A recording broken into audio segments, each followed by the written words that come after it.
السلام علیکم اسٹوڈنٹس، یہ ویڈیو کلاس 6 کے لیے ہے۔ سبجیکٹ اسلامک اسٹڈیز، چیپٹر 14 اور ٹریجری آف حدیث۔ ٹریجری آف حدیث کے معنی حدیث کا خزانہ۔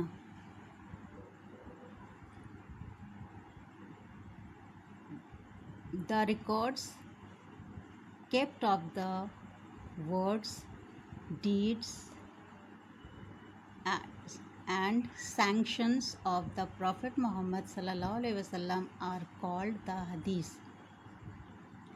ہمارے پیارے پیغمبر صلی اللہ علیہ وسلم کی کہی ہوئی باتیں، ان کے کام اور ان باتوں کو کرنے کی اجازت دینا جن باتوں کا اللہ تعالیٰ نے حکم فرمایا، ان تمام ریکارڈز کو ہی حدیث کہا جاتا ہے۔ Some scholars have included the sayings and doings of the companions of the Prophet also in the hadith۔ کچھ علماء نے اپنی حدیث میں رسول اللہ صلی اللہ علیہ وسلم کے ساتھ جو صحابہ کرام رہا کرتے تھے، ان کی باتوں اور ان کے کام کو بھی اپنے حدیث میں شامل فرمایا ہے۔ The hadith provides the record of the fundamental source of Islam۔ حدیث پڑھنے سے ہمیں کیا معلوم ہوتا ہے؟ حدیث پڑھنے سے ہمیں یہ معلوم ہوتا ہے کہ اسلام کے بنیادی ذرائع کیا ہے، کس طرح سے ہم اسلام کو صحیح سے معلوم کر سکتے ہیں۔ تو وہ حدیثی پڑھنے سے ہم پوری جانکاری حاصل کر سکتے ہیں اپنے اسلام کے بارے میں۔ giving us a full account of life of the Prophet صلی اللہ علیہ وسلم۔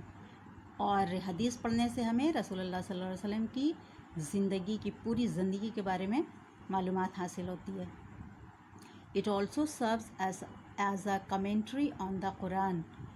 اور قرآن جو رسول اللہ صلی اللہ علیہ وسلم پہ نازل ہوئی، ان کا آنکھوں دیکھا حال ہمیں حدیث کے ذریعے سے ہی معلوم ہوتا ہے۔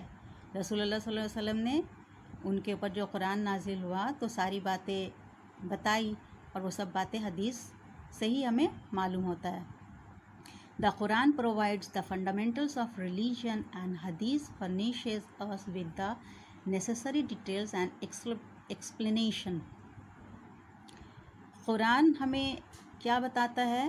قرآن ہمیں یہ بتاتا ہے کہ فنڈامنٹلس آف ریلیجن، مذہب کے جو بنیادی باتیں ہیں وہ ہمیں قرآن پڑھنے سے معلوم ہوتا ہے، اور اینڈ دا حدیث فرنیشز us with the necessary details and explanation۔ اور حدیث پڑھنے سے ہمیں پوری جانکاری حاصل ہوتی ہے جو ہماری زندگی کے لیے ضروری ہے۔ Thus the Quran and Hadith are complementary to each other۔